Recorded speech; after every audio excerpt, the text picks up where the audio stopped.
to the podium. Let's go ahead and listen in live. Deeply appreciative we are of everyone who has come out, who has shown their support for Temple Israel, for our Jewish community. We are incredibly grateful for all of our local law enforcement, for our Temple Israel security, our teachers, our staff, all of whom safely were home last night with their families. As we continue today to spend a lot of time thinking and processing and talking, we are here to have a little conversation and answer some questions, but I'm going to pass it over to Governor Whitmer. Thank you. Thank you, Rabbi. I can't tell you how much I appreciate your leadership yesterday, and how much my heart goes out to everything that you and your family and all of the families involved and the Jewish community writ large are going through. I wanted to come today for a briefing which we just concluded to get up to speed on where things stand. I want to thank our state and local law enforcement, the first responders, our federal partners for their swift work to keep people safe and to investigate. I want to thank Temple Israel's security personnel. They were selfless in their courage and they saved lives. These heroes threw themselves in harm's way, engaging the suspect, and let's be very clear, yes, this is a place of worship, but at the time that this attack was occurred, it was a school. 104 children, age 5 and younger here. So I want to thank all of Temple Israel's staff who acted quickly to evacuate students and reunite families. The state of Michigan will wrap our arms around this community and support our local and federal partners every step of the way to keep people safe. I want to share prayers from my colleague, Governor Shapiro of Pennsylvania. Josh reached out yesterday to check in and see how people were doing. And I want Michigan's Jewish community to know that we are with you.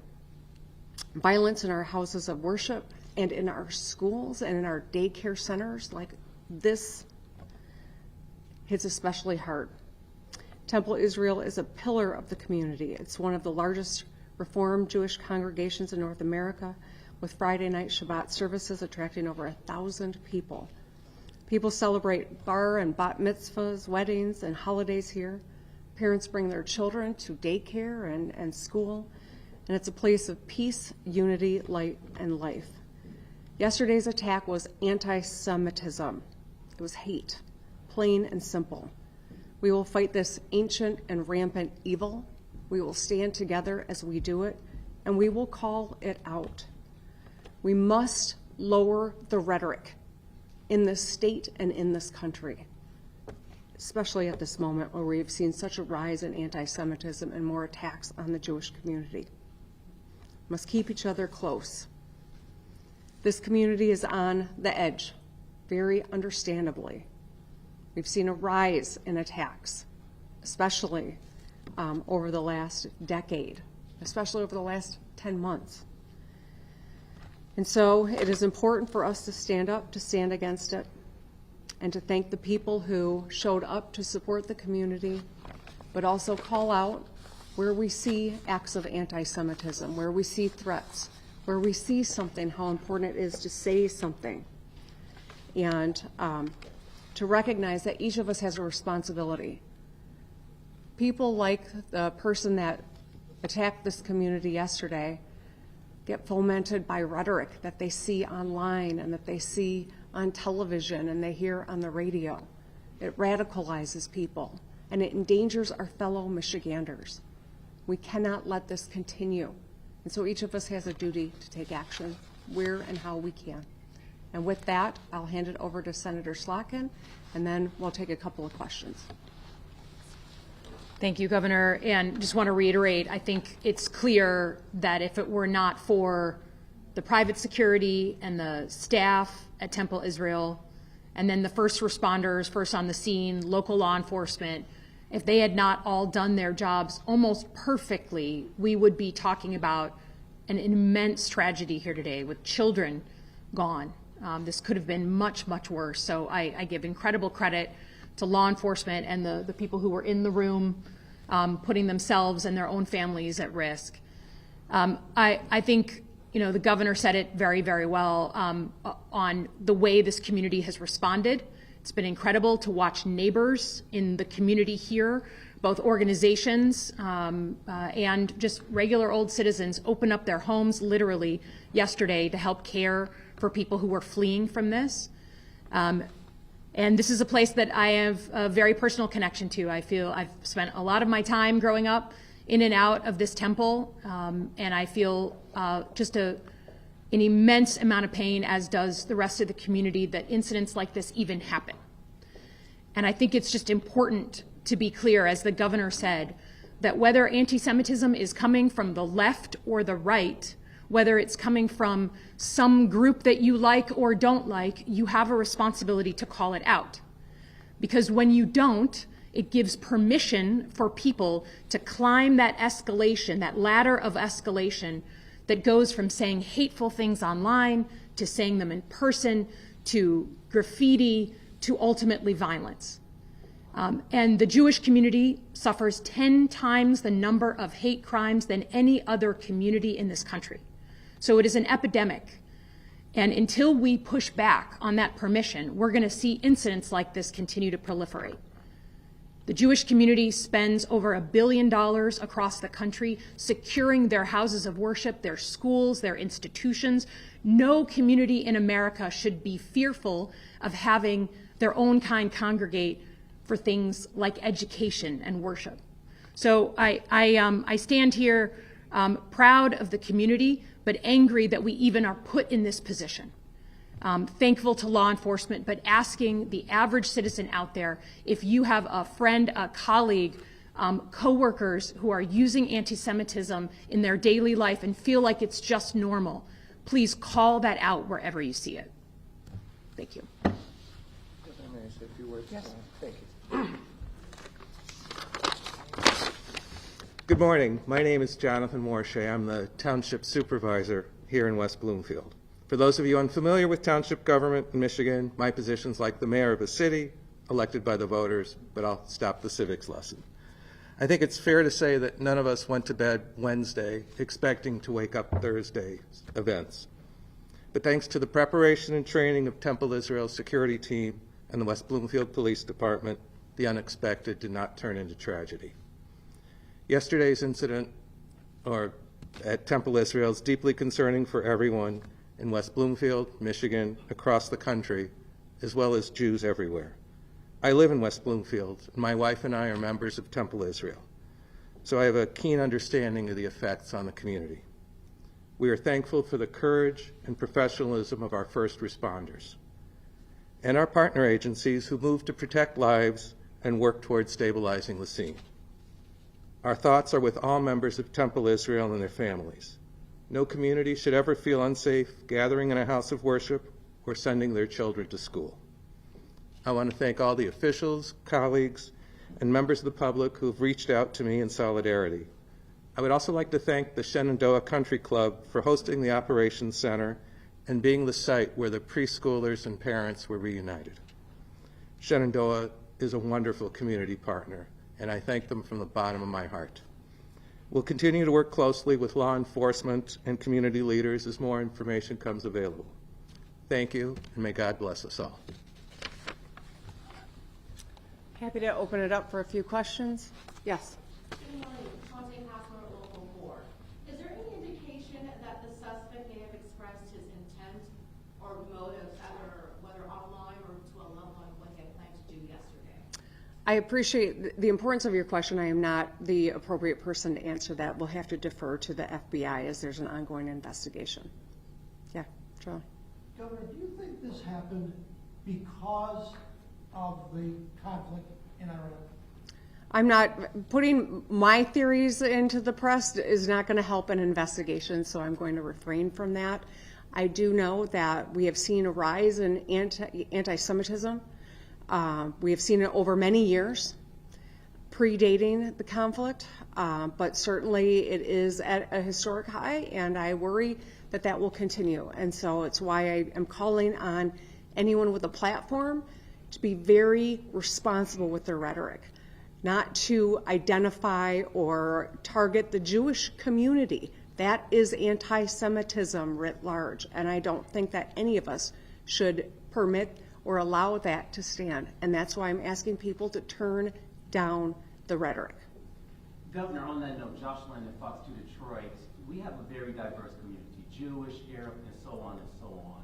When it comes to lowering the temperature, because we talk to each other, we work together, we build families amongst each other, what's the message you can deliver to help lower the temperature?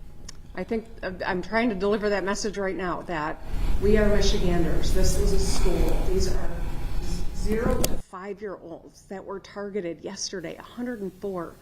My friend Brian said this could have looked a lot more like Sandy Hook, right? Like, let's not lose sight of that. This is not a political moment. This is not a political debate. This is targeting babies who are Jewish. That's anti-Semitism at its absolute worst. And that's why we cannot lose sight of that, the importance of keeping everyone in Michigan safe by being responsible in how we talk about issues and how we treat one another. One last question. Are members of the Jewish community in Michigan safe right now to be going to synagogue? You know what, I will defer to Stephen. Well, I can tell you that I believe that there are so many wonderful people who are planning to have Shabbat services and dinner this evening. I will work my hardest to make sure that we're supplementing efforts to keep people safe.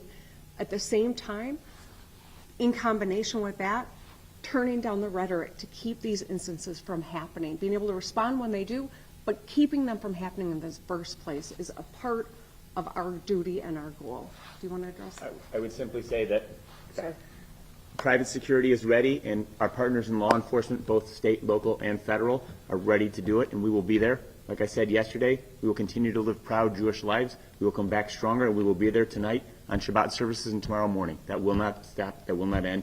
No matter how much they try, that will not stop us. Senator Slotkin, John Wisely from the Free Press, can you address that the Department of Homeland Security is not fully funded right now? Do you fear that leaves us less prepared for incidents like these than we should? Yeah, I would just say the department, because they are essential workers, they have been, at work. Certainly in Michigan, we have a ton of DHS folks, CBP, and so they are on the call and they are doing their jobs. Certainly, we need to fund the Department of Homeland Security, and we need, in my view, to cut away all the conversation on ICE, which is its own conversation, from all the core missions of the Department of Homeland Security. But they're essential. They're on the job. They're working today. A question. I don't want to, Governor. Go ahead, one last one. You've seen Jake Schaaf, Civic Center TV, you've seen the response from West Bloomfield and the resilience of our law enforcement. What do you think this showcases to the state of Michigan and the rest of the United States? Well, I'll just say it was incredible how the teachers and the staff, how the local law enforcement, federal agencies, state agencies all worked together quickly, acted selflessly. I know they're trained to do that, and they don't even like it when you thank them for doing their jobs, but it's incredible to see people run to the fire to help kids get out, and everyone got home last night. There are a couple people, or a number of people, that had to go to the hospital for smoke inhalation, and we'll continue to improve, but I think that it was amazing to see that they were able to keep everyone safe at the end of the day, and it should be a source of pride. It should also be a moment of reflection where we all ask ourselves, why does this happen in this country, and what can we each do to keep it from happening in the future? And with that, I thank you all. Thank you all. Take care, stay safe, and should you have questions, more specific questions, please direct them to FBI and law enforcement. Thank you so much. You have been listening there live to a joint news conference out of West Bloomfield. A number of local leaders, as well as the governor, the FBI, West Bloomfield Police, a number of other organizations as well. They're all joining together to give reporters an update on the attack. We heard from the rabbi from Temple Israel. She started off by thanking everyone for their support. Governor Whitmer spending a great deal of time talking about the children who were in Temple, Israel at the time of the attack. She said these were just babies, ages 5 or younger. At one point, she even said ages 0 to 5, 104 children in there at the time. She went on to say violence in places of worship and our schools will not be tolerated. She called yesterday's attack pure evil. And then at one point she went on to say that we've seen a rise of attacks, especially over the last 10 months. And she spent some time talking about them as well. Then we heard from Senator Slotkin, who obviously we talked about this yesterday and also this morning, has very personal ties. She grew up in that area and is a member of Temple Israel with her family. Senator Slotkin echoed many of the same sentiments as the governor as well. She also highlighted what she called a heroic act by first responders, because she said without their quick thinking, this outcome yesterday would have been deeply tragic. At one point, one reporter also asked the governor if this happened yesterday because of the war in Iran. The governor using that time to say, again, she is stressing that everyone in our community must turn down the rhetoric. And at one point, she also said this yesterday could have looked like Sandy Hook, saying these are just babies, yet we managed to get everyone home last night. Also coming up this morning during this news conference was the question is, can people feel safe going to their local temple this weekend? The governor, as well as the FBI, pointing out that private security is being beefed up. They will continue to beef up private security at places of worship, along with local police and the feds and the FBI as well. The governor there ending the news conference by saying at this point that is all they have to share. And they also directed all questions right now to the FBI as well as the feds, saying obviously they are handling the investigation from there. Of course, we will continue to stay on this and bring you all the latest details and developments as we get them as well, both on air and online. Right now, let's go ahead and get another check on your forecast with Vitas. Vitas, how are things looking right now at this hour? Once again, we are looking at a next weather wind alert. We're looking at high wind.